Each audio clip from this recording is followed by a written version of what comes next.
Robinson heaving one down the sideline, and he's got Cass over the top. Big side down the sideline. Touchdown! His signature move and his signature performance. Allen, big ball one more time. 58 yards this time. You're listening to the Bruin Bible. This is your host, Will Decker, bringing you UCLA football content all throughout the year for LA Football Network. What is good, Bruin Bible listeners? It is your host, Will Decker. We got to get a sponsor in before we start this episode. It's BetOnline. BetOnline is your number one source for all your basketball info, stats, news, and scores. Get the latest odds and lines and the latest matchup reports for this year's NBA playoffs. BetOnline is your sports intel headquarters this season, as we have you covered for your insider sports wagering needs. From basketball, Major League Baseball, NHL, hockey, golf, to UFC and boxing, the fastest and easiest way to get your betting info, including live betting options and your favorite casino and card games available to play right from your home. Make sure you check out BetOnline. Get into the action today. So head to the website or use your mobile device to join, and be sure to use your promo code BELIEVE to receive your 50% bonus on your first deposit. BetOnline, where the game starts. Now to the Bruin Bible. Welcome back, ladies and gentlemen. A Monday evening edition of your Bruin Bible. Look at this guy to my right, Mr. Jamal, man. He coming fresh from a UCLA dinner, man. Talk to me. What's going on, man? It's good to see you as always. Yo, brother, great to see you. I feel like I'm dressed differently than our normal attire. You know, I don't have my backwards cap on and an LAFB shirt on, but, you know, back actually from the beautiful campus of UCLA with having dinner with some administrators, excited to actually present at UCLA South Bay, the new glorious extension of UCLA's campus down in Rancho Palos Verdes this weekend with some students as part of a summer program. So always excited to be connected with UCLA, and just each and every day, this glorious university makes an incredible impact on the lives of young people. So it's always just such an honor to be part and associated with this school. Man, such an honor to be associated with the great UCLA. And we got some fresh news, man. A new commitment I really wanted to push for the podcast tonight after we heard the news. We got a huge corner commitment in Jamir Benjamin. Yes. 4-star talent, according to ESPN. And the talent's there, man. 5'10", 170. But I just want to say, I don't think I've heard more of a books and ball type of player than this guy from the early interviews that I heard about him deciding to UCLA. He was actually posed the question today about why UCLA. And man, I know you're going to love this answer. He said the first thing he said was the academics. They have good academics, and I got to get a closer vibe with the coaches. I talked to Jordan Anderson a little bit, and he likes it up there. This is all from the article from Alan Trieu on 24/7 Sports. Go check that out about Jamir Benjamin's commitment. Man, he's got the book side of the thing, but boy, does he have the ball too, man. A former Northwestern commitment. This guy had offers from Michigan, Penn State, Tennessee. You know, some of the big dogs around the country. And most importantly, I think the thing we got to talk about is we just plucked another Big Ten country player to come to UCLA heading out to Los Angeles. Talk to me about your initial impressions on Jamir Benjamin, because I'm freaking stoked we got this guy for UCLA. Thriller. I mean, it's a match made in heaven there. Obviously 4-star on the field, and, you know, looking for that holistic experience. I thought it was fascinating, his comments, both, you know, in the written word as well as through interviews, where he was fully on board with Northwestern. Unfortunately, the things that have been playing out at Northwestern with former coach Pat Fitzgerald and the issues there. And he alluded to it in his decommitment just a few days ago, where kind of the chaos and the confusion associated with Northwestern is what really opened the door for him to open up his recruitment.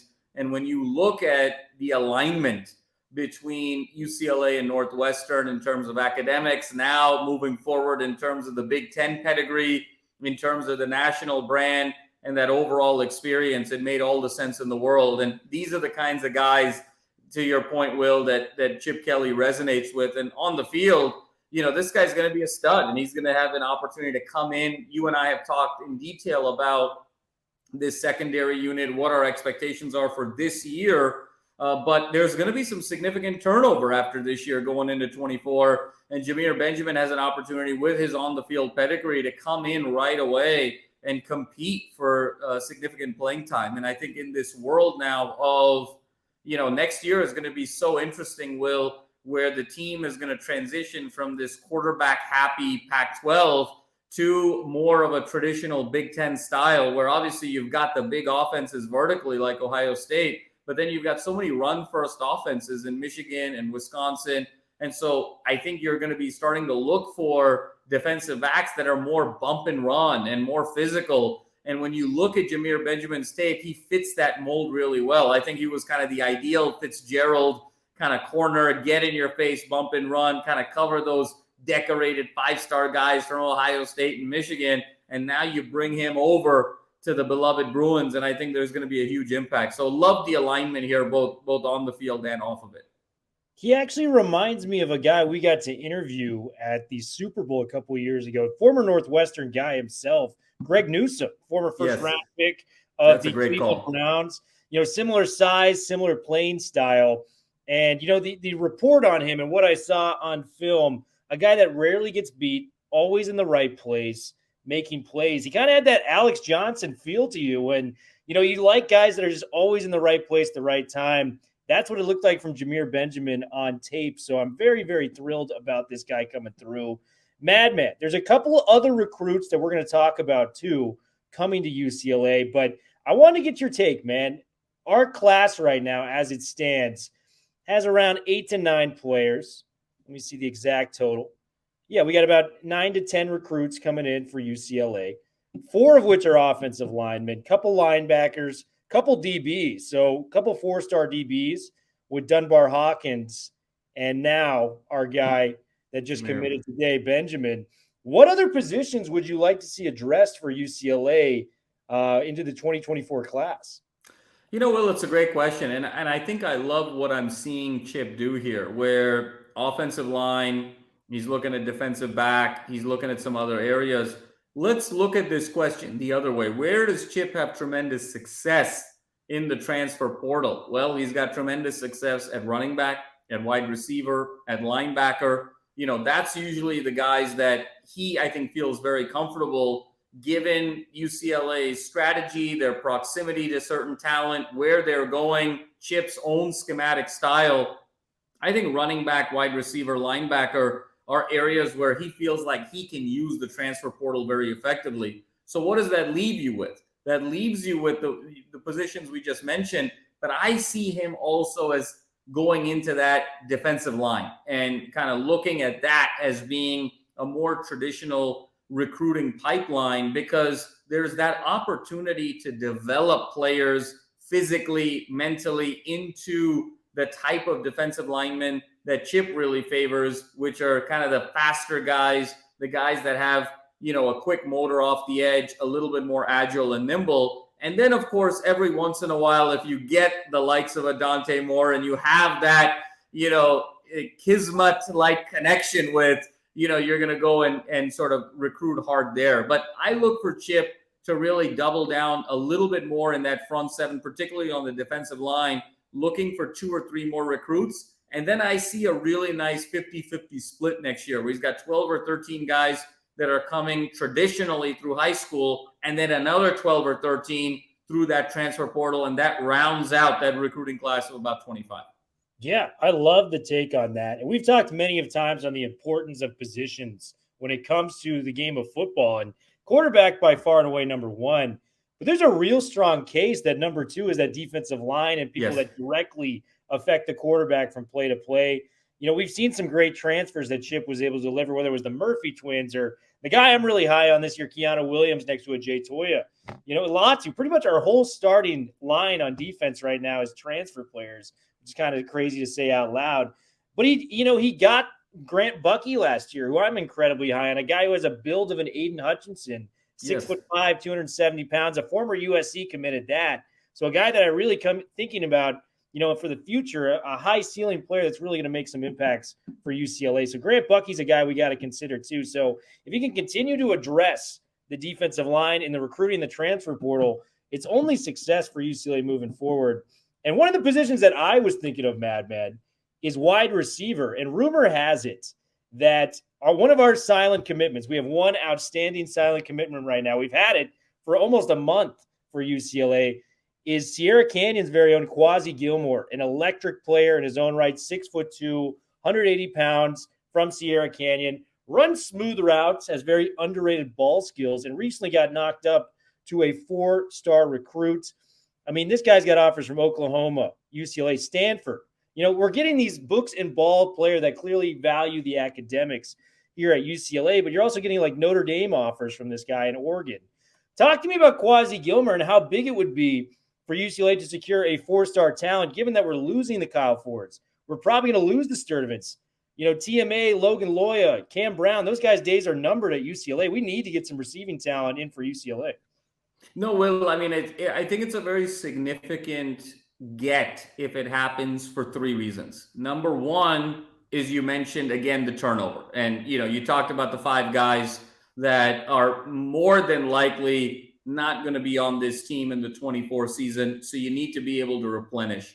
Second, I think building, again, that pipeline into Southern California powers. You and I have talked a lot about the Mater Deis and the St. John Boscos, but the opportunity to build that pipeline with Sierra Canyon on the football side. We know UCLA has a pretty significant pipeline there on the basketball side with the likes of Amari Bailey and others.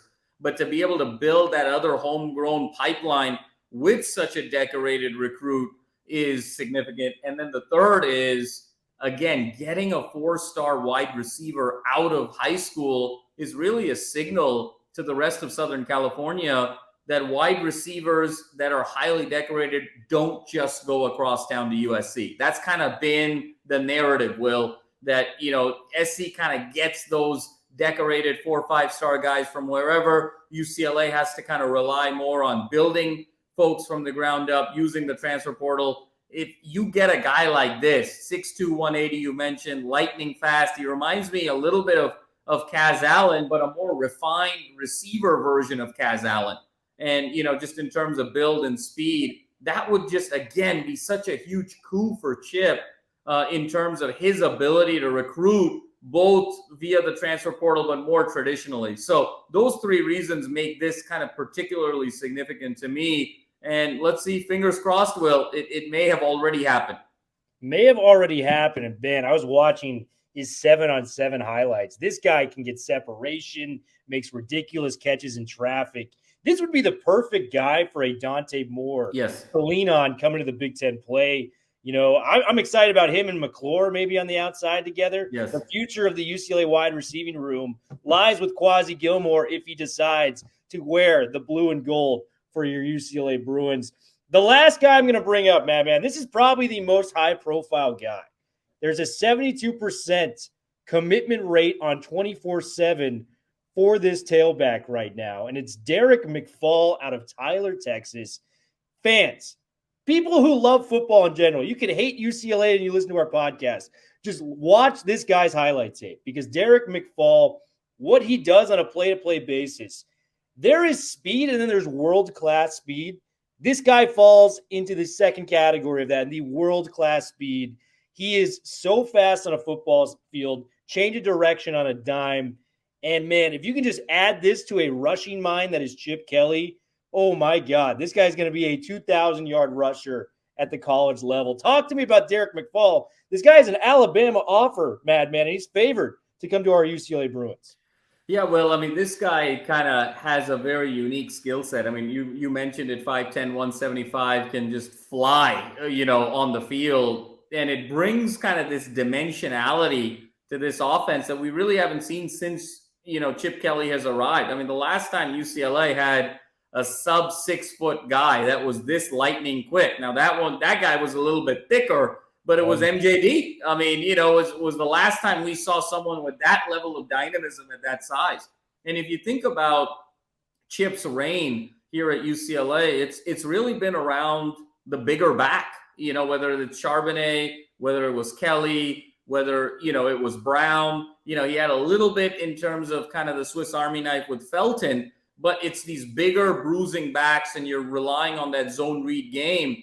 He hasn't had that, dare I say, kind of DeAnthony Thomas-like figure in the backfield, at UCLA the way he did at Oregon. And can you imagine, being able to pair, this kid with a hammer, and kind of really going thunder and lightning. UCLA has never really gone pure thunder and lightning with Chip. And so it just brings a whole other dimensionality. And you mentioned about the weapons with Gilmore, with Moore. Can you imagine Moore having the ability to kind of hand off to a guy who can take it to the house from 85 with any touch?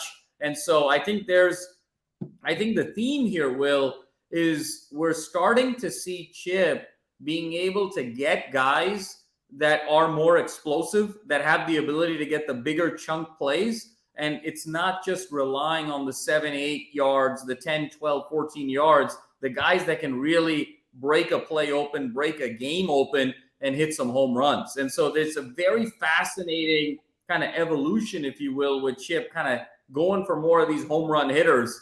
And, let's, again, Will, fingers crossed here, because this would just solidify Chip Kelly yet again as the preeminent running offensive mind in college football, and let the whole country know, not just the West Coast know, not just the artist formerly known as the Pac-12 know, but the entire country know that Deshaun Foster, as running backs coach, is the absolute real deal and one of the 3 to 5 best position coaches there is in college football. Prince and the Pac-12 both losing their names over this. I had to wear a shirt in memoriam of the Pac-12 too. I mean, Will, do me a favor. I need you to sign that shirt that says Will Dirty Chai Decker. You put it in a frame, and in 3 years, Will, you're going to be able to sell that bad boy for $150,000. Man, well, you and I will both sign it, and we'll all put it off to the highest bidder. We will send it into the stratosphere. Before I go, we are big movie guys. I saw Oppenheimer this weekend, and I was floored. I thought it was magnificent. Only complaint was it was a little too long at the end, but I loved it. Have you seen Oppenheimer yet? Yes. And Thriller, I saw Oppenheimer over the weekend, and ironically enough, I saw it at Fox Theater here in Westwood Village. So an absolutely phenomenal film. Christopher Nolan, yet again, is so Christopher Nolan, where he breaks up time, space, kind of narrative linearity in such a profound way. And I'll be honest with you, Will, it brought me back to, his Batman series, to be honest with you. Oppenheimer in many ways was sort of this Batman-like figure over the course of the film, but particularly, and I'm not going to ruin it for anyone, but if you go back and look at the last 7 or 8 minutes of Oppenheimer, how that movie closes, the music, the epicness of how it all kind of comes together, it reminds you so much of the ending of Dark Knight. It reminds you so much of, the third in the series. It felt very Christopher Nolan. I'm super excited to see it again, frankly. It was long. You got to bring your A game mentally and your attention to it, but it's absolutely worth it. Fantastic movie, man. And it was just the big guns that came out acting wise. Like, spoiler alert, if you don't want to hear anymore, you can turn it off. I'm gonna alert you now. Turn it off if you have not seen Oppenheimer. But man, when Gary Oldman shows up as Truman and Casey Affleck has freaking 3 lines, he shows up. That's an Oscar-nominated actor. Yes. Shows up for 3. Rami Malek just won for Yes. Bohemian Rhapsody, shows up for 2 lines. The big guns came out, and boy, did they freaking deliver. That is everything I want in a movie, packaged and more. Man, so the ending, the court cases could have been 15 minutes, and it would have been a damn near perfect film. I thought they stretched it out a little too long to make it the same amount of time, really, as he was creating the atom bomb, if you will. I thought that was a little bit much because that's the meat of the bone when it comes to the Oppenheimer story. But man, outside of just being a little too long, it was perfect. I give it a 4 out of 5. Christopher Nolan, man, it's like looking at LeBron's seasons. Like, the guy just does not miss. It's 27, 7, and 7 each and every year. for Chris Nolan. You know what you're getting with a Chris Nolan movie, man. What's have you seen Barbie? Have you seen Barbie yet? So I have not seen Barbie yet. I'm trying to see that with the wife. It was fascinating, though. I'll give you a story here on the side thriller. We get out of Oppenheimer, out of Westwood Village. We're getting in the car. We drive out. We're right on the intersection of Westwood and Wilshire. We're at the red light, and we see this wave of folks, in their pink and just ready to rock and roll in the Barbie. Yeah. And there's this one dude, okay? Thriller, this guy's jacked, all right? He's 6'3", guy's jacked. He's got facial hair. He's with, you can tell it's his wife, his girlfriend, someone very, very attractive young woman. And this dude is in like sort of a cut sleeves, sort of, pink, situation here. He's got like ripped shorts, jean shorts. I mean, the guy's in, he's wearing like there. Was it our friend Russell Westbrook, from UCLA? Was it just one of his weird fits he would wear in the tunnel? My God. It would have even made Russell proud. Let me tell you that much right now. But the guy, Thriller, he's walking. I've never seen a guy that jacked look so defeated in life. He was just kind of walking there just like, my girlfriend is clearly dragging me to this, and I'm just not saying no, and I got to go along with it. The look of defeat, as he was crossing the street. I mean, I had half a mind to just getting out of the car and just giving him a hug, But looking forward to seeing Barbie, my man. Have you seen it? I have. It's a good movie. I'm not gonna say it's anywhere close to me personally as Oppenheimer, but. It was good. It's good just to see people at the theater again, which I'm the most excited about, because rarely do we get a movie nowadays that can really check all the boxes. It can be your big $200 million film, but it can also, speak to the critics like you and I when it comes to the films. I think it's a fitting way to end it, man. UCLA getting a huge commitment. Make sure to like and subscribe. Make sure to follow my man, Jamal Madney, on Twitter, LAFB Jams. Guys, it's going to be the biggest year we've ever had, the Bruin Bible. We've got some stuff up our sleeve. It is a very, very exciting time to be a part of the LAFB community. So make sure you're liking, subscribing, and checking everything out. We'll be back this week, Madman. I'm thinking we got to do the offensive line preview this week. It's a last position group.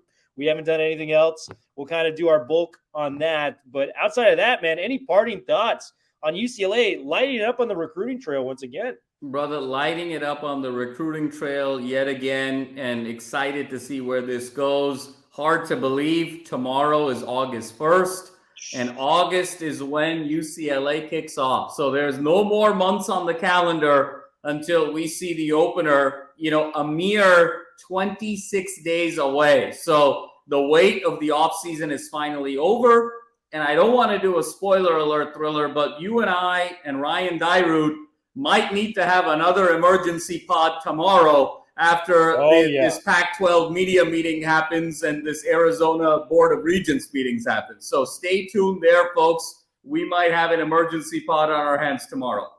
Oh, man, as the great Keith Jackson said, whoa, Nelly. We got some good stuff coming up.